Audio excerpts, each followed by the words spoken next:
community game. There's a strategy that's missing. Yeah, I mean, and there's a lack of communication around that would help people to understand what. I mean, you might at the end of the day disagree with what they want to do, but we're not really sure what it is they want to do, and I think that's part of the problem. If there was a really clear communication around this is what we're trying to do and why, then you can agree or disagree, but everyone's scratching their heads and sort of fishing at the moment to try and understand what it is that we're really aiming for. And the academy story hasn't gone away because, you know, Hull KR are threatening legal action. We know Castleford have formally now put on notice that they're going to be challenging the RFL decision, like Hull KR already came out and said they were appealing it. And I wouldn't be shocked if Bradford went the same way. So there's more to talk about on that as it goes along. But I'd like to see, like I say, the strategy for the age groups below that, you know, from primary upwards, before we get too sidetracked on this conversation. Yeah. But I think we've talked a lot about that last week, and this week we're going to move on to some other stuff now in our news section.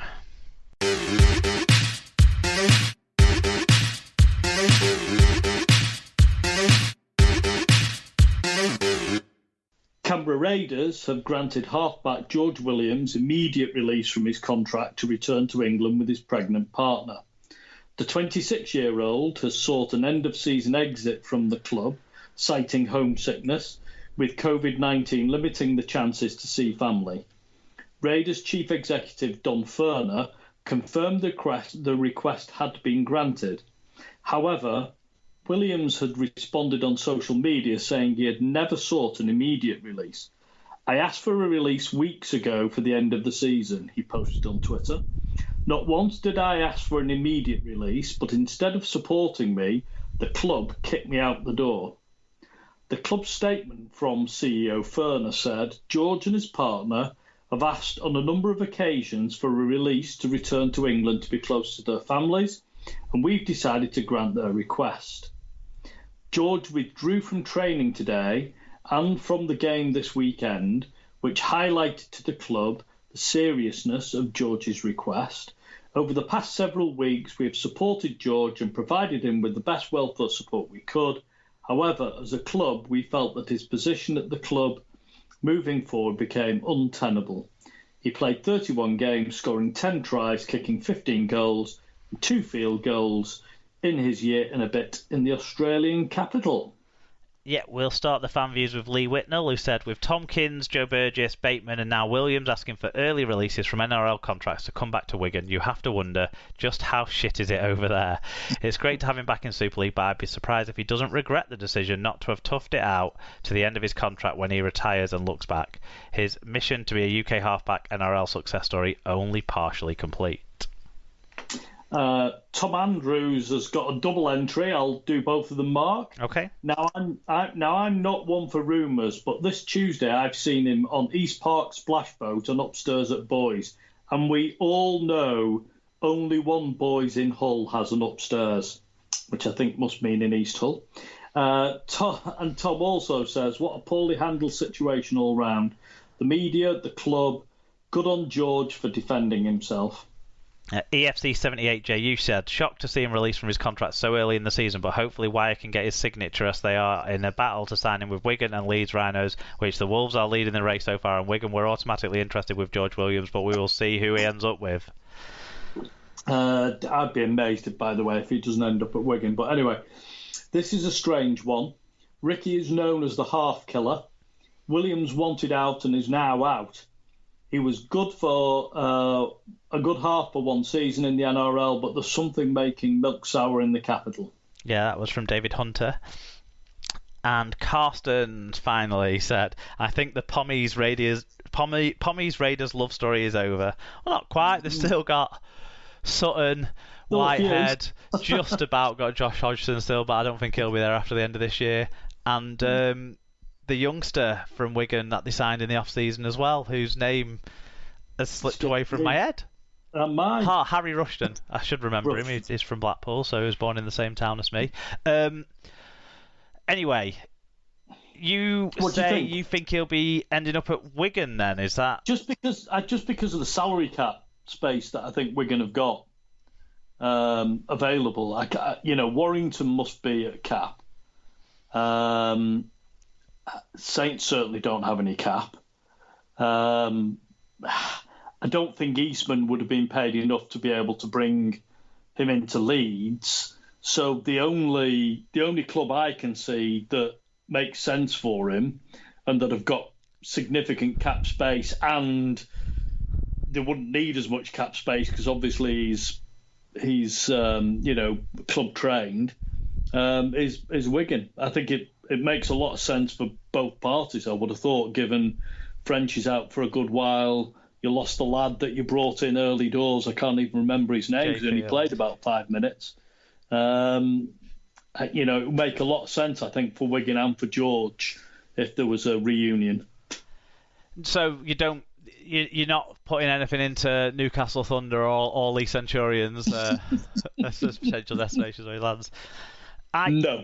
I think when the talk was that he would be coming back at the end of the year, Warrington were in pole position because it's fairly apparent that at least one, if not both, of their two big money halves will be going back to Australia in one way or another. So I think that put them slightly ahead of Wigan, even though Wigan were also losing Jackson Hastings and would be desperate for George Williams, I think, for next year.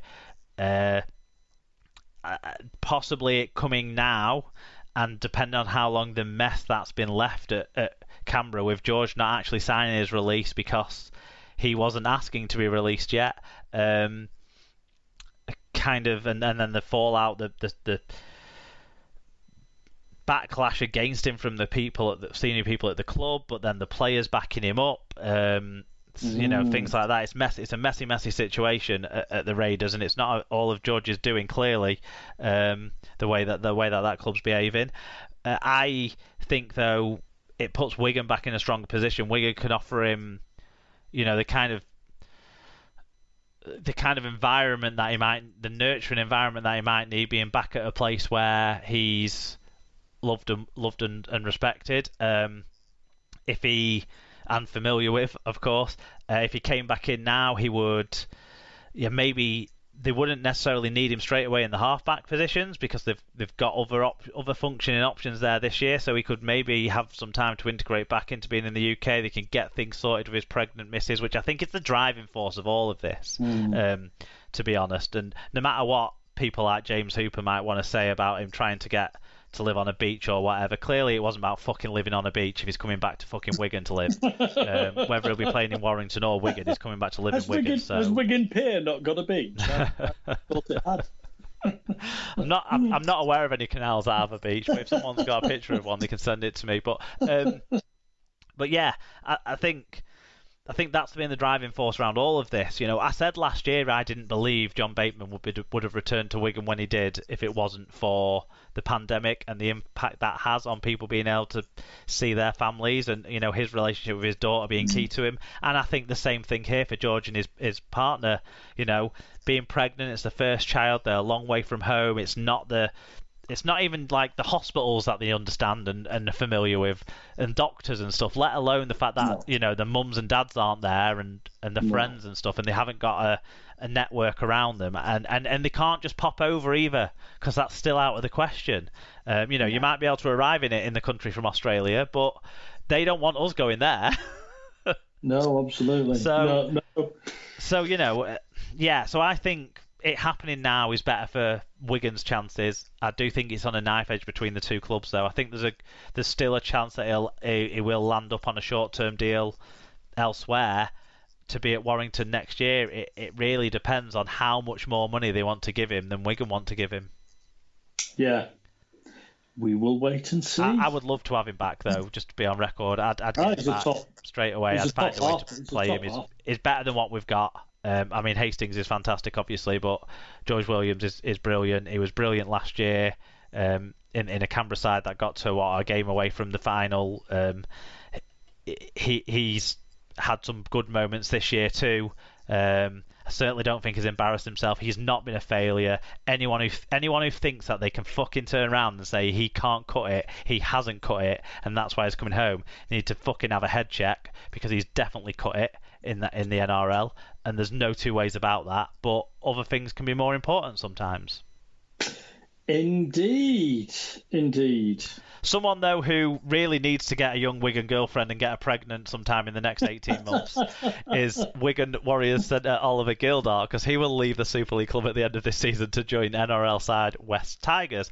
Gildart, who's 24, came through the club's junior system, made his debut in 2015 after a loan spell at Salford. And he said, "I've been living my childhood dream playing for my hometown club since the age of 11. I've had the privilege of being surrounded by legend year in, year out at this club who have helped me become the person I am today. However, it's been no secret that I wanted to challenge myself over in Australia. When Michael Maguire and his team showed interest, it became clear that West Tigers is where I want to be in the next stage of my career." During his time with Wigan, he helped the club to 3 Super League Grand Finals, winning 2 of them, as well as scoring in his first in the 2016 victory over Warrington Wolves. He also helped them win the World Club Challenge in 2017 and was later a part of the Lions' losing tour of New Zealand in 2019, where he broke he hurt his shoulder and collarbone, and that's kind of been the problems he's dealt with a bit. Yeah. Some fan views on this one as well. Yeah, Lee Whitnall says, as with all British lads that go to the NRL, I'll be rooting for him in every game. However, I do worry that when he's coming off a long injury and we're pretty small compared to his Aussie counterparts, I don't think he's that small, but the good news is that the western suburbs of Sydney are not as far from the beach as Canberra. My smiley face. Tom Andrews said, "Seems an odd signing. Wigan's backs don't exactly have a good record in Oz. Gildart signs for Wigan in 2023. You heard it here first." David I'd fucking Hunter take him back in a heartbeat. David Hunter says the Tigers is a strange destination, and outside backs don't usually do well coming from England. There are some that would disagree with that, but I wish him well and hope it works out. Yeah, some that had spells at the Tigers didn't do too bad in the old New South Wales competition before the NRL. Karsten said, hashtag Gildart in decline. No clue if he knows what he's signed for. In other news, more Wigan news. No. Let's comment a bit on this one. Sorry. Sorry, mate. Do you want to talk about Gildart? I do. I mean, I remember him. He made his debut in Super League for Salford, didn't he, on a couple of game loan spell? But I remember his first game for Wigan was, I think it was it was in the Super 8s back in 2015. He came into the centres, had a brilliant performance, scored a try, and at that point, a player who'd looked decent in the academy looked made for Super League, and ever since then I don't think I've ever been disappointed with him. I don't think he's ever had a spell of poor performances. He might have had the odd bad game, but I think he's an absolute class player. When he made his England debut in 2018, he showed what he could do.